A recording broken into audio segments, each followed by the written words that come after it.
সালাম স্টিল ভোটের গাড়ি নিয়ে নাটোরের গণভবন থেকে নির্বাচনী খবর জানাচ্ছেন আলী আসগর ইমন।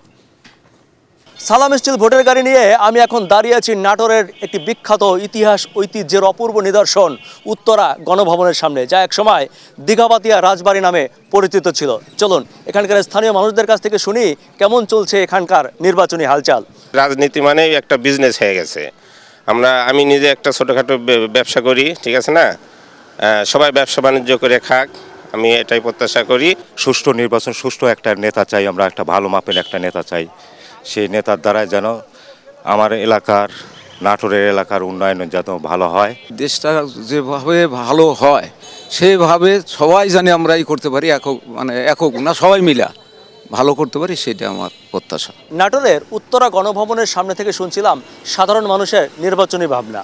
সালাম স্টিল ভোটের গাড়ি নিয়ে যে কোনো সময় পৌঁছে যাব আপনার এলাকায়, আমাদের সাথে থাকুন।